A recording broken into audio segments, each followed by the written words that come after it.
started with something so small I nearly missed it. I was in Emily's car, her silver Lexus, trying to find the insurance info in the glove compartment after a minor fender bender in a grocery store parking lot. Some kid had clipped her rear bumper while backing out too fast. Nothing major, just a scuff, but enough that the store manager said we should file a report. Emily wasn't around. She'd left the car with me while she ran inside to grab a bottle of wine and some snacks for a team retreat she was organizing. So there I was, sitting in the driver's seat, rifling through receipts and old napkins and folded registration slips, looking for a little white card in a sea of clutter, when I found it. The napkin. At first I didn't think anything of it, just a square of cloth bunched up in the corner like trash. But then I saw the faint smear of red lipstick, definitely, and not the kind Emily ever wore. She stuck to soft colors. Coral, dusty rose, sometimes a tinted gloss. This was bold, cherry red. And there were two identical marks, like the napkin had been dabbed purposefully. Kissed, almost. That's what made me pause. I picked it up, turning it over in my hands, wondering where it came from. It smelled faintly of perfume, something floral but expensive. Not the scent Emily used, hers was more subtle, something with vanilla notes that always reminded me of slow mornings in bed. I stared at it longer than I should have. I don't know why. It wasn't proof of anything. People borrow napkins. Maybe someone had left it behind in her car, a friend, a coworker. That's what I told myself, anyway. But then I found the receipt, folded neatly underneath the napkin like they belonged together. The print was crisp, not faded. Maple Creek Lodge, 2 cocktails. Thursday night, 11:47 p.m. Room service bar. The timestamp hit me like a punch to the ribs. Thursday night, she told me she was at a work party. Said they were going late, probably past midnight. She even sent me a text around 10:30 saying not to wait up. I hadn't. She came home the next morning wearing the same earrings. Said she crashed on a coworker's couch because they'd been drinking. No big deal. But this made it a big deal. I just sat there for a moment, holding the napkin and the receipt in one hand, staring out the windshield while my brain raced. It wasn't like I hadn't had my doubts before. A few things hadn't added up in the last couple of months. Her late nights, her sudden interest in high-end skincare, a new gym membership she never mentioned signing up for. Still, I never imagined I'd find myself here, in her car, with a piece of fabric stained by someone else's lipstick, and a receipt from a place I'd never been. When she came back with the wine and snacks, I tucked everything back into the glove compartment and shut it. She smiled, kissed my cheek like nothing was wrong. I forced a smile back. I even carried the groceries inside for her. That night, I didn't sleep much. The next morning, I got the email. No subject line, no sender name, just a burner account, a random string of letters and numbers. The message was short, just one sentence. You deserve to know who she's really spending her nights with. That was it. I read it 3 times before it really sunk in. It didn't say her name, didn't mention specifics, but I knew exactly who it was about. It was too perfect in its timing, too aligned with what I'd found the day before. This wasn't coincidence. Someone out there knew. Someone had seen something and decided to speak up, anonymously. I didn't know whether to feel grateful or sick. Over breakfast, I watched Emily pour her coffee and scroll through her phone like nothing had happened. She was humming, like her day was already going great.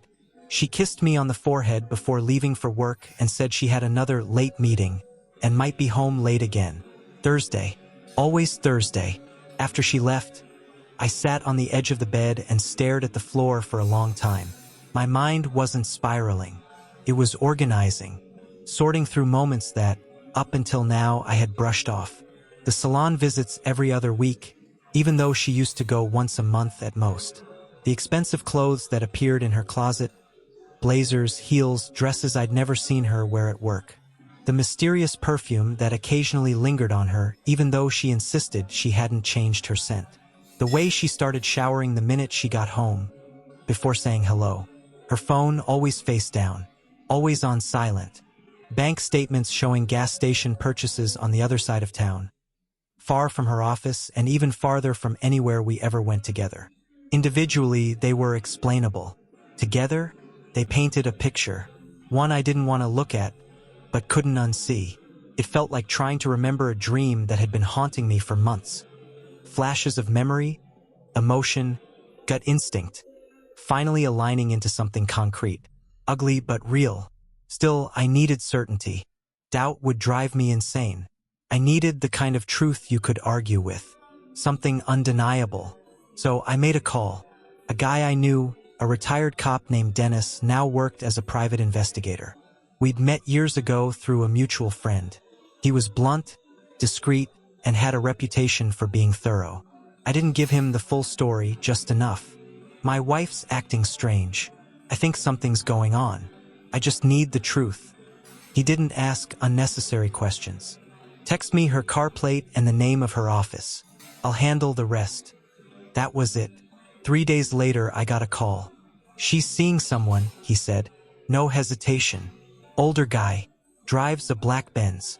Picked her up last Thursday, and they drove to a rental house about 40 minutes outside the city. Stayed the night. I've got photos. Time-stamped. Plates too. My throat closed up. Who is he? I asked, already fearing the answer. Went through some channels. His name's Oliver Maddox. Partner at an ad agency. Not just any partner, he's one of the founders. Big money. Well known in her industry. I recognized the name. She'd mentioned it before. Said her firm was trying to land a campaign with his agency. Even brought up his name during a few dinner conversations. Said he was brilliant, but kind of full of himself. Guess that wasn't the whole story. Dennis sent me everything. Photos of her getting out of the car, walking into the rental house with him, returning to the city the next morning. They stopped at a gas station.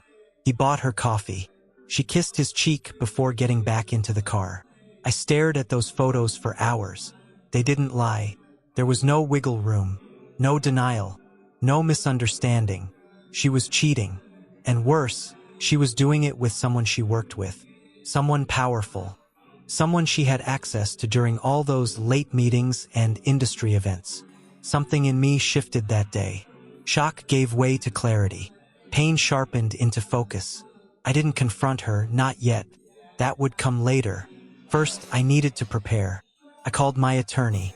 We'd done some estate planning a few years back, including a prenup that we never thought we'd use. I asked her to go over it again, line by line. Then I called my accountant. Told him to discreetly audit everything. Our joint accounts, her business expenses, anything that looked off. And that's when the second layer of betrayal emerged. My accountant found a series of withdrawals labeled marketing consulting, regular payments, funneled to a private LLC tied to none other than Oliver Maddox. 6 figures, quietly siphoned off over 6 months. It wasn't just infidelity. It was financial fraud. They were stealing from our business, my business, to fund their affair. I didn't yell. I didn't cry. I just listened, absorbed it all like it was an emergency briefing for a crisis I had no choice but to manage. The next steps were obvious. I began moving funds, freezing accounts, gathering records, preparing a quiet exit strategy while she continued smiling through her lies. And every Thursday night I waited for her to say she was working late again, waited for the next move. Because now I wasn't just a betrayed husband. I was a man planning a counterstrike.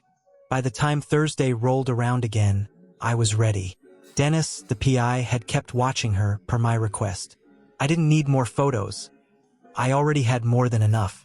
What I wanted now was pattern confirmation that this wasn't a one-time slip but a rhythm. Something lived in, something routine. And that's exactly what he gave me. Same story. She left the office late, got into her car alone, drove north for 40 minutes, then turned off onto a narrow dirt road tucked behind some tall pines. The place was listed under a holding company, probably owned by Maddox or someone he trusted. Remote, discreet, furnished like a vacation rental.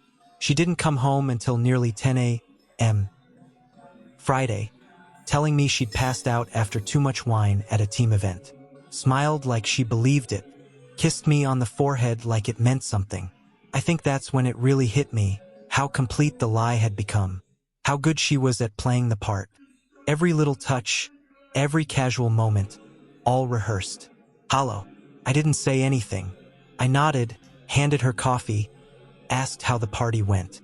I even joked about being jealous of the catering. She laughed, lied again, and I smiled like I hadn't already seen the photos of her tangled up in someone else's arms under those rented wooden beams. That weekend, while she shopped for throw pillows and pretended to care about our dining room paint samples, I met with my attorney in private.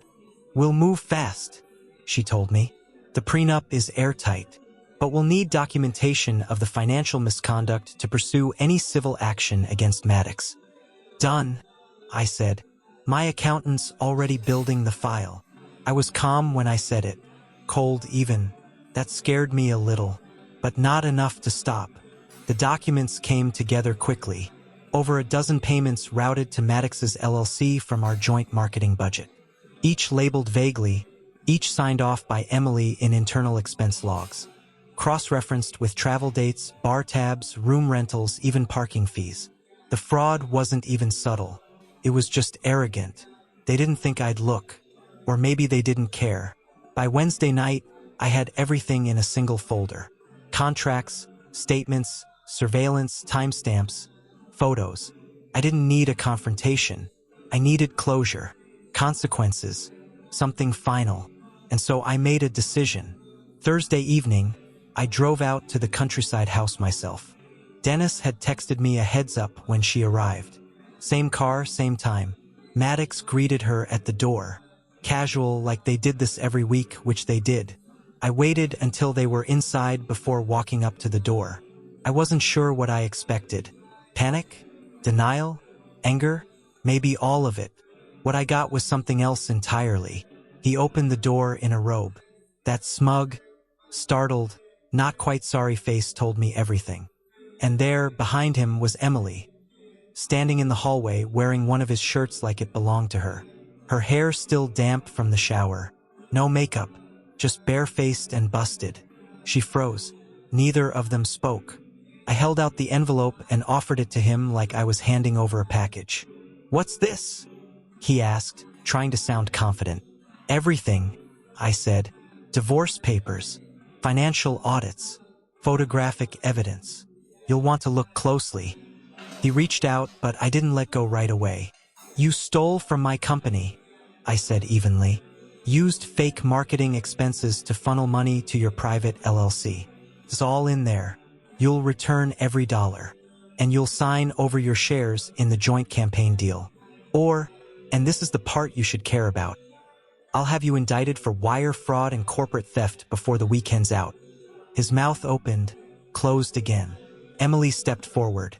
"Mark," she started, but I looked past her, like she was furniture, like she wasn't even worth the air between us. "No words," I said, still staring at him.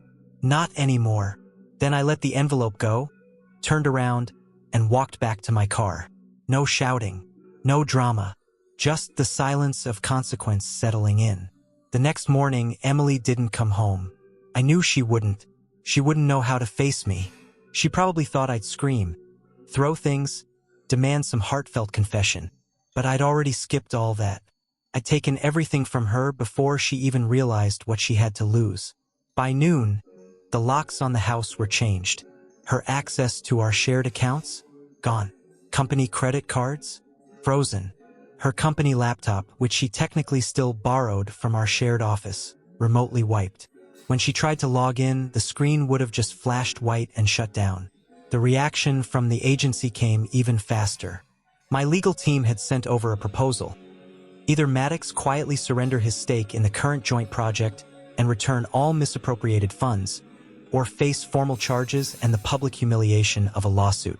By Friday morning, he caved. His lawyers signed off on a settlement. All funds wired back. Ownership restructured. The campaign, which I had co-founded with Emily under our previous business name, was now under my sole control. She was effectively removed from every contract she had once touched. Quietly, cleanly. That afternoon, her car was towed from the office parking lot. She wasn't even there. probably still holed up in that countryside hideaway with nowhere left to run. I didn't care. Later, I heard she tried to freeze our divorce proceedings, claimed emotional distress, said she needed time to understand the scope of the allegations. But the prenup held, ironclad. She got nothing but the clothes she came with and a few odds and ends my lawyer boxed up and had delivered to her sister's apartment. That should have been the end of it. But it wasn't, because then the final blow landed. A few weeks before all this started, Emily had told me she might be pregnant. She hadn't taken a test yet, but she'd mentioned symptoms. Late cycle, mood swings. We'd been trying off and on for over a year, so naturally, I'd been cautiously hopeful. That was before the napkin, before the receipt, before the unraveling. After the dust settled, she filed a paternity claim, said if she was pregnant, she wanted the courts to confirm my responsibility before any custody or financial decisions were finalized. Fine, I thought. Let's confirm it. We ordered the test. 2 weeks later, the result came in. I wasn't the father. Of all the blows, that one was oddly quiet. It didn't crush me. It didn't break me. It just clarified everything. Any lingering doubt, any fragment of guilt for how brutally I'd handled things, gone. She hadn't just betrayed me emotionally or financially. She tried to anchor herself to me forever through a child that wasn't even mine. That's not a mistake. That's war. So I did the only thing I could. I walked away, fully, completely. 3 months later, the divorce was finalized. I sold the old house, restructured the business under a new name, and moved into a small place by the lake. No echoes, no shared closets, just silence and water and clean air. I built something new, mine, not shared, not co-owned, not co-signed, and once in a while I'd get an email from a former colleague of hers. Sometimes just a vague line. She talks about you a lot, says she regrets everything. Or, I thought you should know. She asked me if you'd ever take her back. I never replied, because I knew the truth. Everything changed the moment I opened that anonymous email. You deserve to know who she's really spending her nights with. It didn't just expose her. Freed me. The strange what your mind clings to when everything around you burns. In the weeks after the divorce was finalized, I kept expecting some kind of emotional backlash. Regret, grief, rage, but none of it came. Not in the way I anticipated. I'd been so methodical for so long, so locked into execution mode, that when the final court seal came down and Emily officially became someone I used to know, all I felt was stillness. It wasn't peace. Not yet, but it was quiet, and quiet was a start. The house, the business, even the furniture, all of it had been touched by her. So I began the slow process of scrubbing her out of my life. Room by room, drawer by drawer. Her scarves in the hall closet. Her favorite mug with the chipped rim. The extra toothbrush she never remembered to replace. It all went. Some I donated, some I trashed, and some, the sentimental leftovers, I boxed up and shoved into the attic like emotional asbestos. She tried reaching out once after the paternity results came back. Sent a message through my attorney. Emily requests one final conversation, not to contest the divorce, but to explain. She says it's important for closure. Closure. That word. Like it was something she could just hand to me now. Gift-wrapped and overdue. I declined. My therapist later asked me if I regretted not taking the meeting. I told her I didn't, because I already knew what she would have said. I've heard every version of that apology in 100 stories just like mine. I didn't mean to hurt you. I didn't know how to stop. It wasn't about love. It was about needing something I couldn't name. But no one ever says the one thing that would actually matter. I chose it.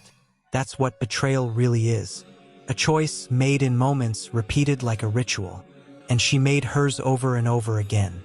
Despite everything, people still asked questions.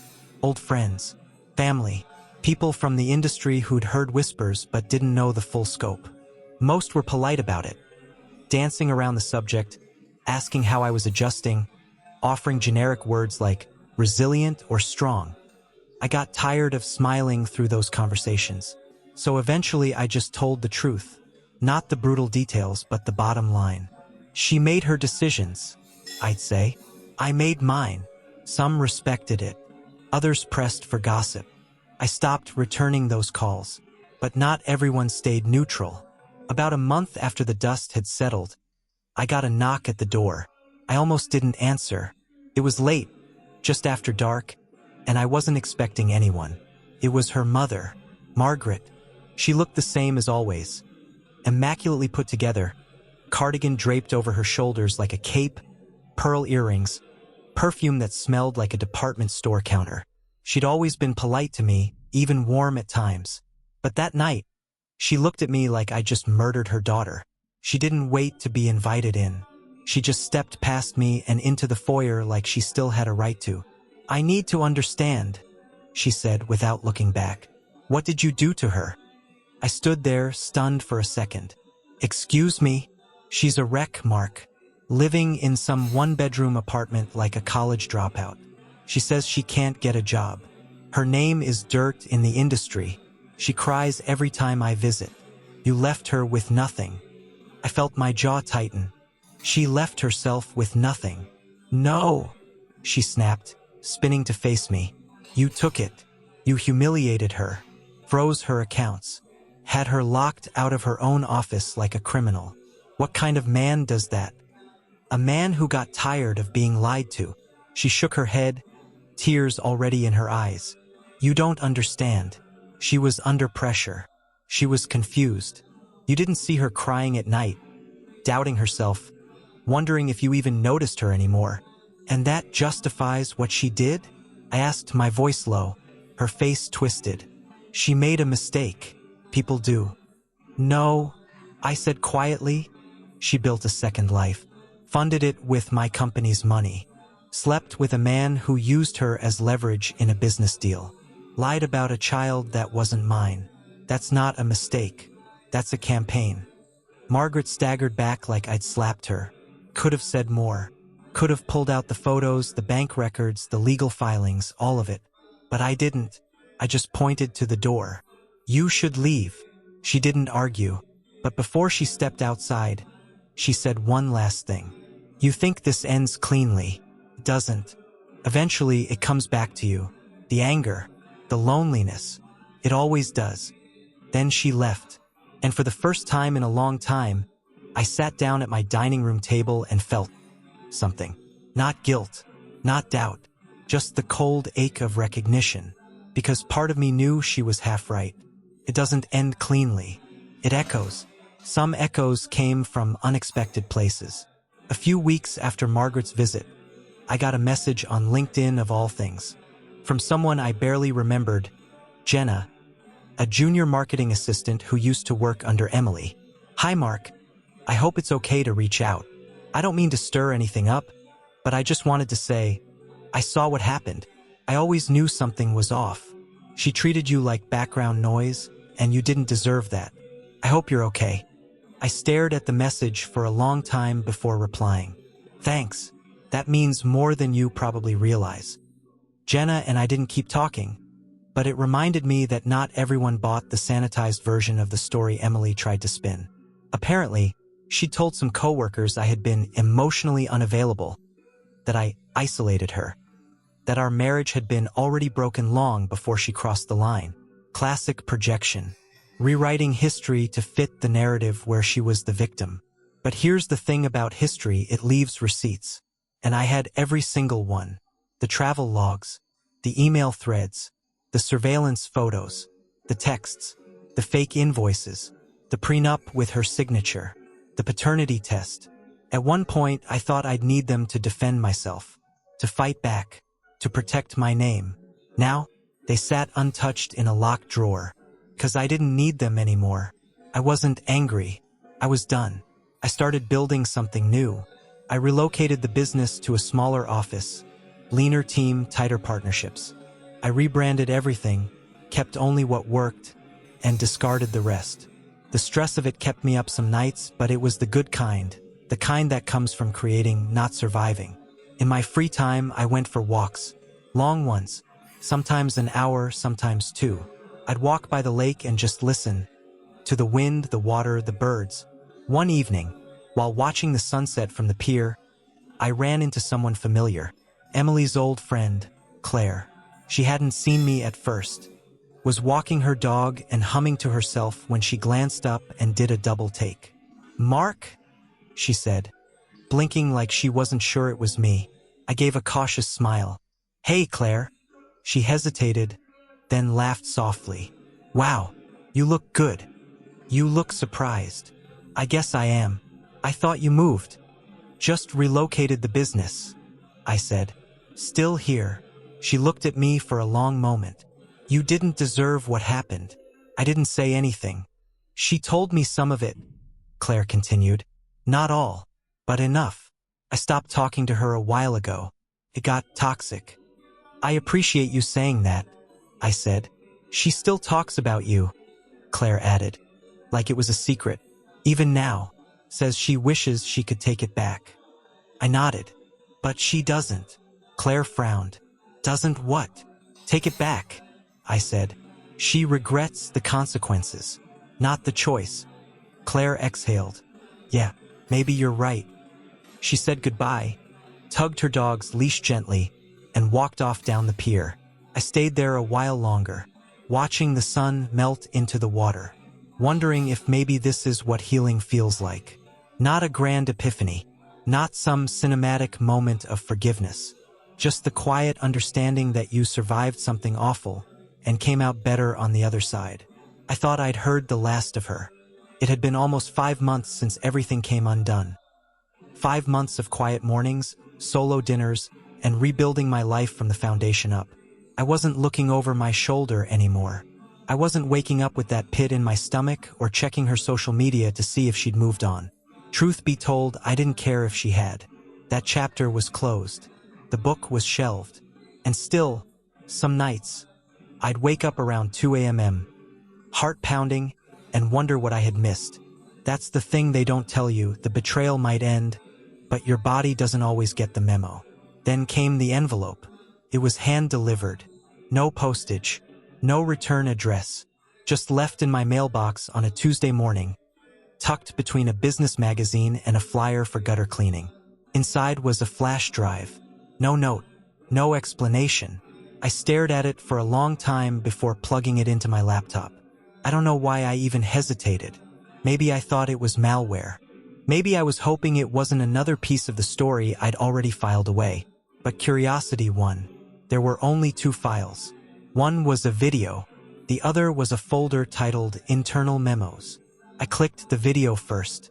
It was grainy, probably recorded on a phone or laptop webcam, but the sound was clear. It showed Emily sitting in what looked like a hotel room.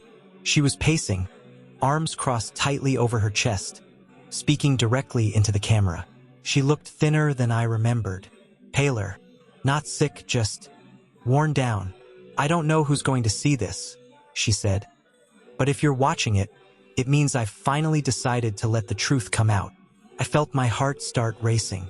She continued, "Oliver wasn't just having an affair with me. He was also using me, and I knew it. I didn't want to admit it, not even to myself, but he made it clear from the start. If I helped him siphon marketing dollars into his firm, he'd guarantee me a stake in the merger project. He promised me partnership, independence." She laughed bitterly, and I bought it. I leaned back in my chair, stunned. "He told me not to worry about Mark," she went on. "Said he'd never find out. Said I could keep the marriage intact, keep my life, and build something on the side. And the worst part is I wanted that. I wanted both. But when Mark found out, he didn't scream. He didn't throw things. He just handed me the papers." She stopped, looked off camera, then whispered, "He deserved better. I know that now." I paused the video, not out of anger, not even pain. I just needed a second. It was one thing to suspect manipulation, to piece together motive from evidence and assumptions. It was something else entirely to hear it spoken out loud, uncoached, like a confession carved from guilt. Part of me wanted to be vindicated, but the rest of me just felt tired. I clicked on the second file. The memos. They were internal emails, dozens of them, from Oliver's agency, most forwarded from an anonymous address. I recognized some names. Others I didn't. They detailed more than just Emily's affair. They outlined a strategy, a coordinated effort to absorb my company's assets through gradual influence, partnerships, joint ventures. It hadn't just been personal. It was corporate. I'd been targeted, and Emily had been the key.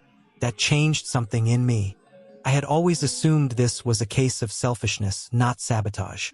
But this was orchestrated, and I had walked right into it, too trusting to see it coming.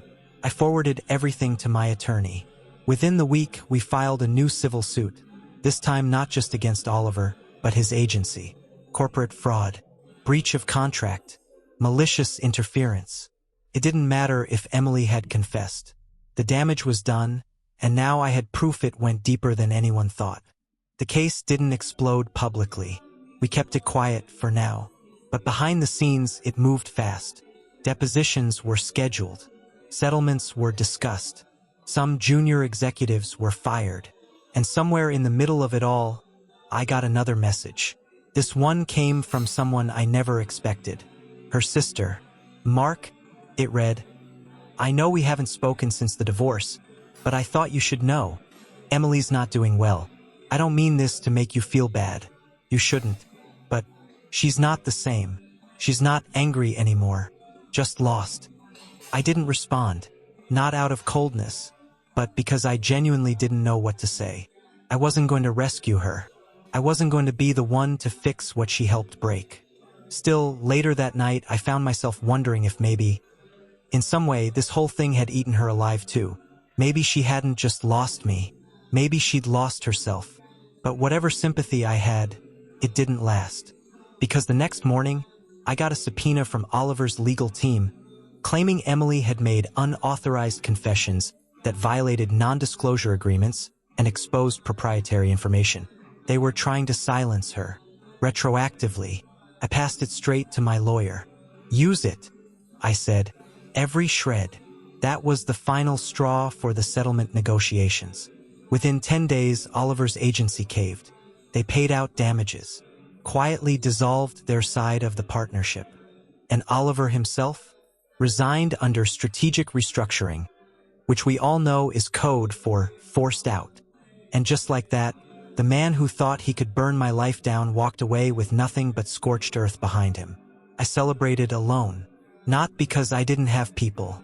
I did, friends, colleagues, even a few family members who'd stuck by me when the rumors flew. But I didn't want noise. I didn't want congratulations. I wanted silence. So I went to the lake. Same bench I always sat on. Same ripple of water lapping against the dock. And for the first time since all of it began, the affair, the lies, the unraveling, I didn't feel broken. I didn't feel like a victim. I just felt clear, whole. The story was over. I thought about what I'd say if Emily ever showed up again.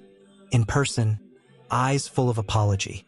I imagined her asking if I'd ever forgive her, if there was still a version of us buried somewhere under all the damage.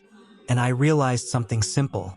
I had already forgiven her, but that didn't mean I'd let her back in. Forgiveness doesn't equal access. It doesn't mean you get to hit reset. It just means I'm not carrying it anymore. She gets to live with what she did. I get to live without it. Now, when people ask me what happened, really happened, I tell them this. There was a woman I loved. She made a choice, and so did I. That's all the story you need. What I built after, that's mine. Every last piece. The house I bought wasn't flashy. 3 bedrooms, 1 floor, cedar siding, a small porch, and a backyard that sloped gently into the edge of the lake. No gate, no security system, no smart home features. Just wood, stone, and quiet. It wasn't the kind of place Emily would have picked. She liked angles and steel, open layouts, and floor-to-ceiling glass. Her dream house looked like a magazine spread.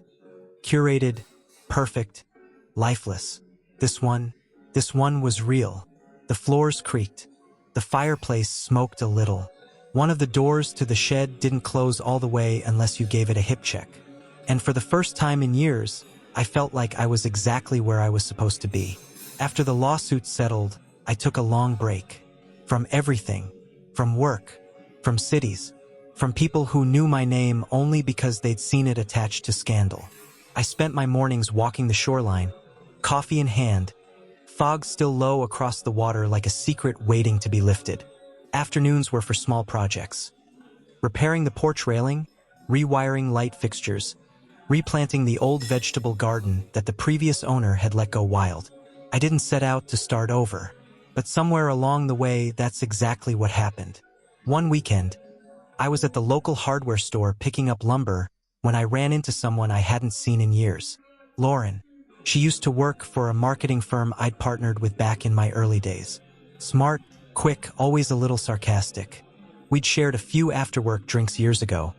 Nothing serious, just laughs and long chats that ended with mutual smiles and going our separate ways. I barely recognized her at first. She was wearing jeans and a hoodie, sunglasses perched on her head. We nearly collided at the checkout line. "Mark?" she said, tilting her head. "Is that you?" I smiled genuinely. "Lauren. Wow. Didn't know you were still around. Thought you vanished after the whole thing. Most people hoped I had." She laughed. "I didn't. You were one of the good ones." We got coffee that afternoon. Not as a date, just two people catching up. But it was easy, comfortable. No rehearsed questions, no delicate tiptoeing around the past. She didn't ask about Emily, though I could tell she wanted to. Instead, she asked what I was building next. "Something smaller," I said.